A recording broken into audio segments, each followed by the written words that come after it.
Sepultureros, que vivieron en un cementerio que no pueden explicar hasta hoy. Trabajé durante más de 40 años como sepulturero en el Panteón Civil de San Lorenzo Tezonco, en Ciudad de México, y aunque uno pensaría que con el tiempo se vuelve inmune a lo raro o a lo espeluznante, hay ciertas cosas que simplemente no se olvidan ni se pueden explicar con lógica. Esto que voy a contar me pasó poco después del terremoto del 85. En esos días estábamos trabajando sin parar, recibiendo cuerpos sin identificar a cualquier hora del día o de la noche. No había tiempo para pensar en nada más que en cavar, preparar espacio y enterrar. Pero una madrugada, mientras yo y otro compañero estábamos cerrando una fosa, algo nos hizo detenernos. Fue como una sensación, primero, como si el aire se hubiese puesto más pesado, más espeso, y el silencio comenzara a notarse demasiado. Entonces, al voltear hacia uno de los pasillos más largos del cementerio, la vimos. Una figura vestida completamente de blanco avanzaba lentamente entre las tumbas. Parecía una mujer, aunque la distancia no nos permitía distinguir claramente los detalles. Pero lo más extraño no era su ropa ni su presencia, era la forma en que se movía. No caminaba. No se notaba el peso de sus pasos sobre la tierra. Parecía flotar. En un principio pensé que podía ser alguien que se había colado al panteón, tal vez por algún ritual o por locura. No era raro que eso pasara. Pero había algo en esa imagen que no me dejaba pensar con claridad. Le lancé una piedra, no para hacerle daño, sino para asustarla, para que saliera corriendo o al menos reaccionara. Pero la piedra simplemente pasó y la figura siguió avanzando como si nada, como si no nos hubiera notado en absoluto. Mi compañero, Eusebio, también la estaba viendo. Su expresión era la misma que la mía, confusión y miedo. Nos miramos sin decir palabra, paralizados. Lo que terminó de helarnos la sangre fue darnos cuenta de que la mujer no tenía pies. Debajo del vestido blanco no había nada que tocara el suelo. El cuerpo flotaba, en serio, se deslizaba entre las tumbas sin hacer el menor ruido, sin mover el aire siquiera. De pronto, la figura se desvió hacia la izquierda y desapareció detrás de una de las criptas más viejas del panteón. Corrimos hacia allá, alumbrando con nuestras linternas, buscando entre las lápidas, los pasillos, las esquinas. Pero no había nadie. Ni huellas, ni sonidos, ni rastro de movimiento. Simplemente, el silencio otra vez. A partir de esa noche, no fuimos los únicos en verla. Otros compañeros comenzaron a hablar de lo mismo, una figura vestida de blanco que aparecía al fondo del cementerio, siempre de madrugada, siempre deslizándose entre los pasillos sin dejar rastro. Nunca hablábamos del tema por mucho tiempo, pero todos sabíamos que estaba ahí, la dama de blanco, y aunque nunca hizo daño, sabíamos que su presencia era real. Tan real como cualquiera de nosotros. Si te está gustando, suscríbete. Trabajo desde hace más de 20 años en el Panteón Civil de San Lorenzo Tezonco, y con el paso del tiempo uno se acostumbra a muchas cosas, al silencio extraño que solo se escucha en los cementerios, a los suspiros que se confunden con el viento, a los gritos lejanos que sabes que no tienen por qué estar ahí, pero que tampoco te sorprenden. Te haces duro, frío incluso, porque no puedes cargar con cada historia o cada muerte. Aprendes a desconectarte. Sin embargo, hay noches en las que esa desconexión simplemente no es suficiente. Hay noches como aquella, que todavía me da vueltas en la cabeza. Fue en noviembre de 2016. Me acuerdo bien porque era época de Día de Muertos, y como cada año, estábamos trabajando hasta tarde para tener todo listo. Entre inhumaciones, mantenimiento y todo lo que implica tener un panteón funcionando en esas fechas, no dormíamos casi nada. El ambiente se ponía raro durante esos días. Más visitas, más movimiento, más flores, más todo. Pero también más tensión. Hay algo en esa combinación de muerte y celebración que hace que el panteón se sienta distinto. Como más despierto. Esa noche, yo estaba en mi taller, donde suelo hacer las cruces y arreglos para las tumbas. Estaba lijando una tabla cuando vinieron dos trabajadoras administrativas del panteón, algo alteradas. No eran personas que se asustaran fácil, las conocía desde hace años. Me dijeron que un hombre con un traje marrón había entrado a los sanitarios del módulo principal hacía más de media hora y no había salido. Pensé que era alguien que se había quedado rezagado, quizá un familiar de algún difunto o algún visitante que había perdido la noción del tiempo. El cementerio ya estaba cerrado, pero en esas fechas es común que algunas personas se cuelen por rendijas o que los encargados permitan algunas visitas fuera de horario. Aún así, me pareció raro que nadie más lo hubiera visto. Fui con ellas hasta los baños. Era un módulo antiguo, algo mal iluminado, con puertas de lámina que siempre chirriaban al abrirse. Al llegar, todo parecía en silencio. Golpeé la puerta del baño de hombres, esperando alguna respuesta. Nada. Toqué más fuerte. Tampoco. Abrí con cuidado. Las 3 puertas estaban cerradas. No con seguro desde adentro, sino cerradas simplemente. Me agaché para mirar debajo de cada cubículo. Vacíos. No había nadie. Revisé todo el lugar. No solo los cubículos, también detrás del módulo, las esquinas, incluso el techo, por si alguien había salido de forma extraña. Pero nada, las trabajadoras insistían en que lo habían visto entrar. Una de ellas incluso aseguró que cruzó justo frente a ellas antes de meterse. Que no venía caminando deprisa, ni actuaba de manera sospechosa. Solo entró como cualquier persona que necesitaba usar el baño, pero no había forma de que hubiera salido sin que lo viéramos. No había ventanas grandes ni puertas traseras. Y aun si las hubiera habido, yo llegué casi enseguida después de que me avisaron. Era imposible que no lo hubiéramos visto salir. Regresamos al edificio administrativo, todos en silencio. Ellas estaban pálidas. Una de ellas se quedó el resto de la noche sin decir una sola palabra. La otra, unos días después, pidió que la cambiaran de turno para no volver a estar de noche en el panteón. Nunca supimos quién fue ese hombre. ¿O qué fue? Algunos dicen que en noviembre el velo entre este mundo y el otro se vuelve más delgado. Que no es casualidad que pasen cosas así justo en esa época. Otros creen que hay espíritus que siguen vagando por los lugares donde fueron enterrados, o donde algo quedó pendiente. Yo no sé qué pensar. He visto y escuchado muchas cosas trabajando aquí, pero esa fue una de las pocas veces que algo me dio esa sensación de lo imposible. No por lo dramático ni por lo aterrador, sino por lo simple que fue. Un hombre que entra al baño, y luego desaparece. Sin más. Sin ruido. Sin explicación. A veces me pregunto si realmente estuvo ahí. Si fue una visión. Si fue una coincidencia.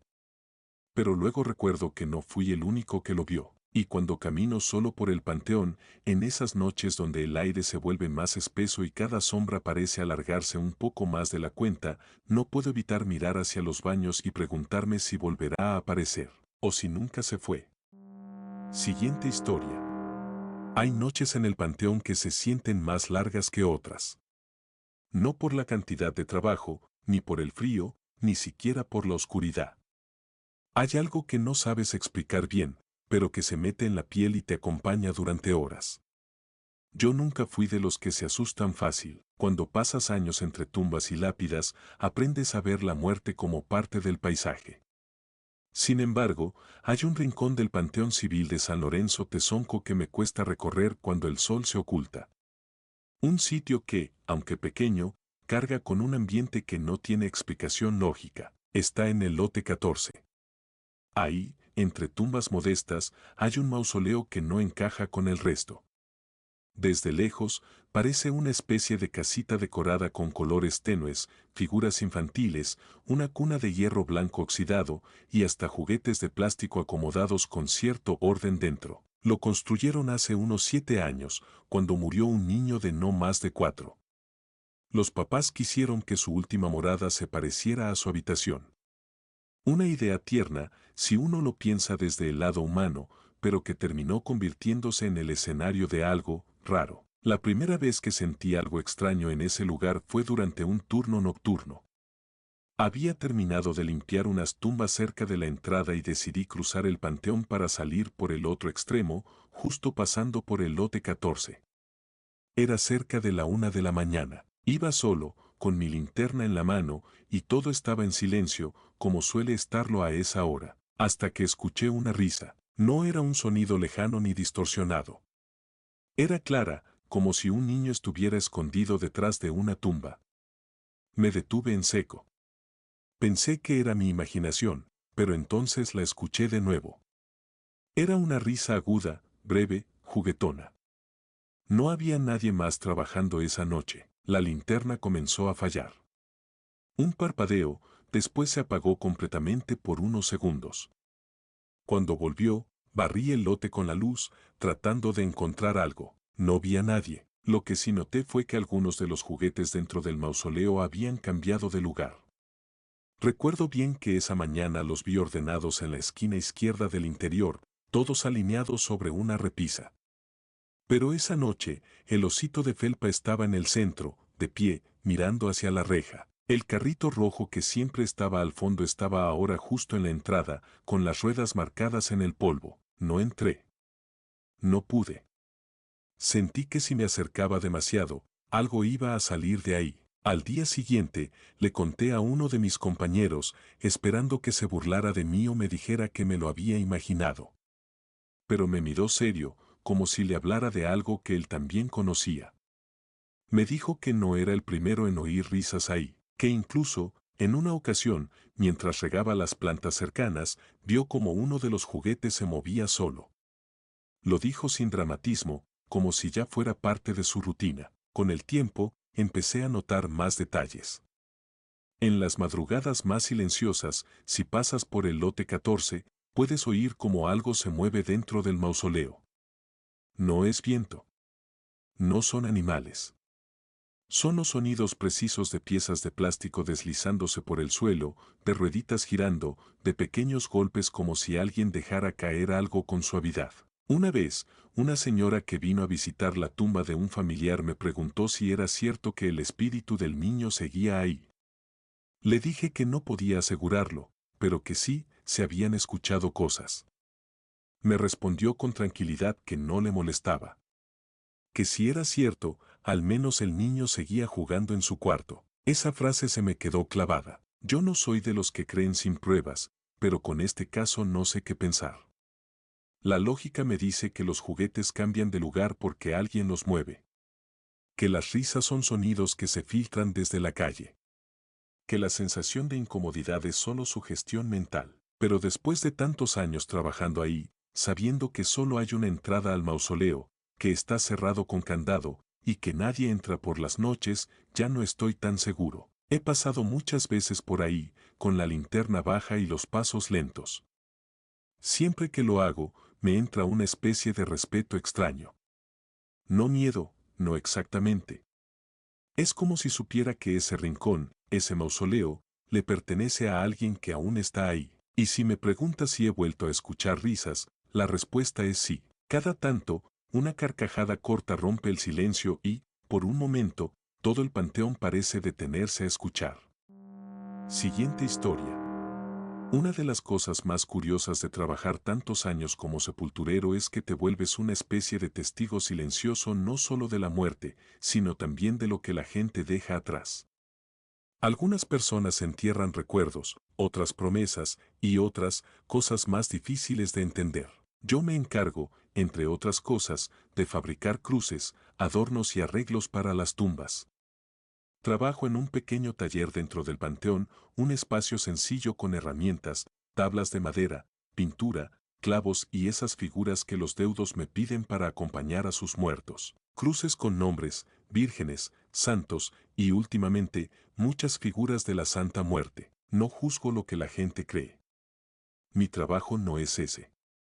Pero lo que ocurrió con una figura en particular fue algo que todavía, hasta hoy, no puedo explicar del todo. Fue hace unos años.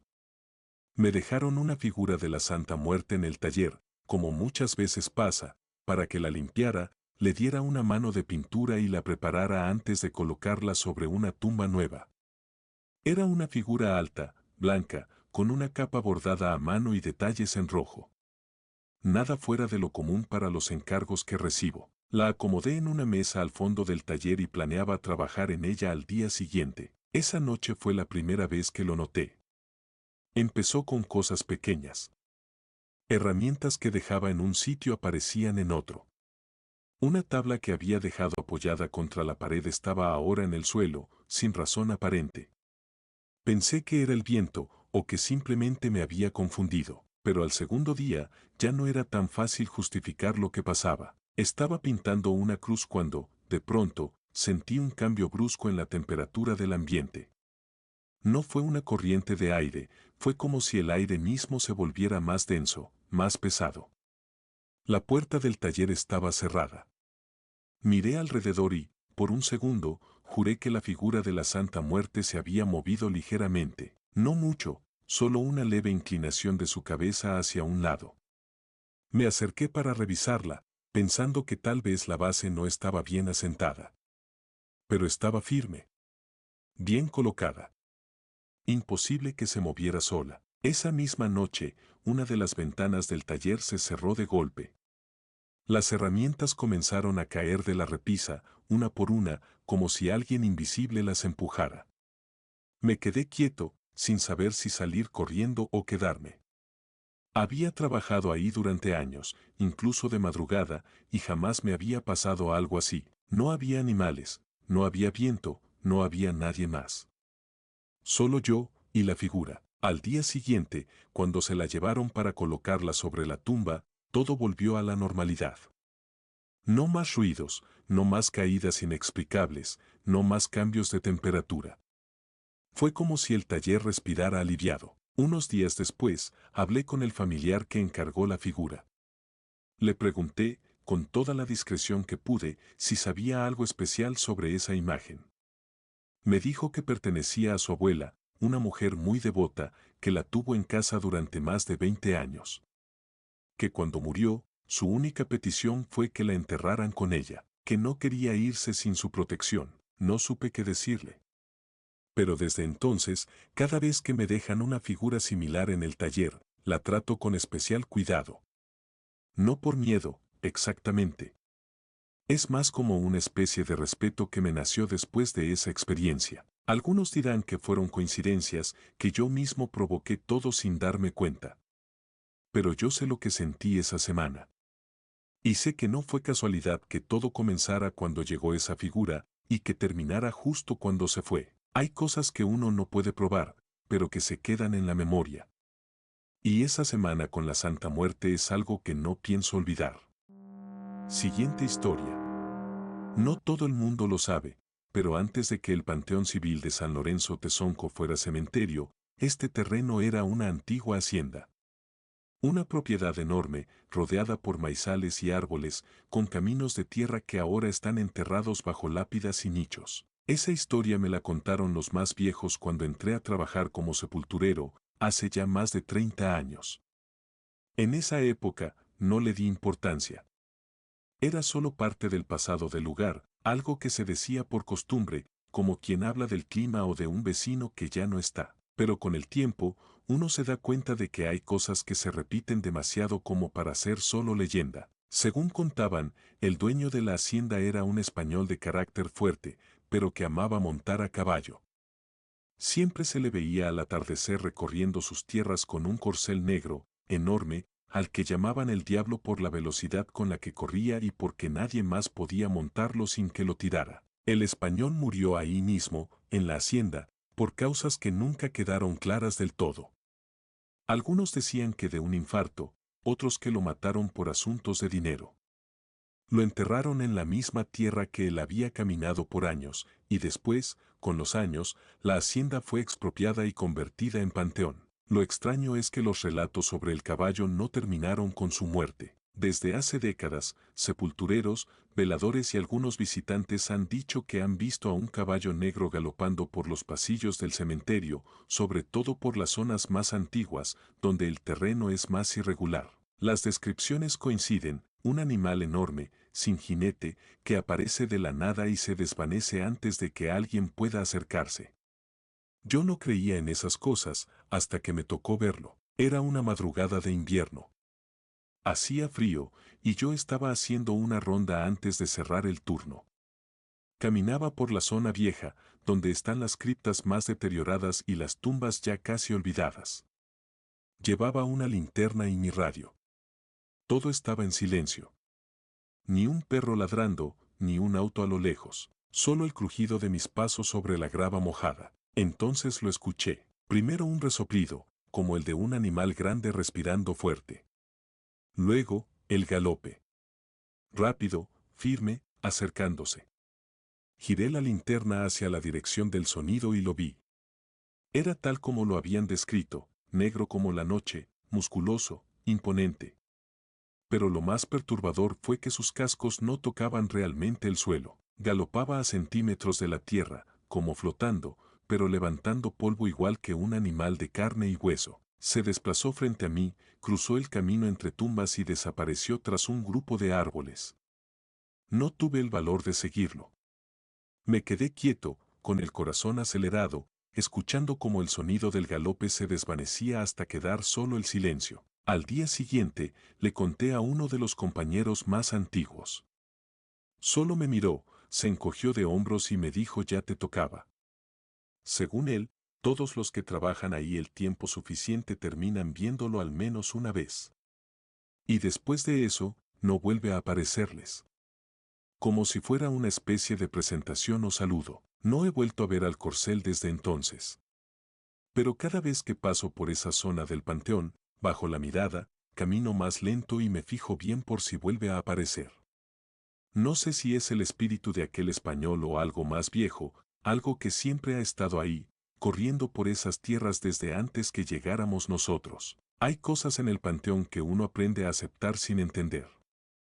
Y hay presencias que no buscan asustarte, solo recordarte que este lugar no siempre fue lo que es ahora. A veces, los muertos no son los únicos que se niegan a irse.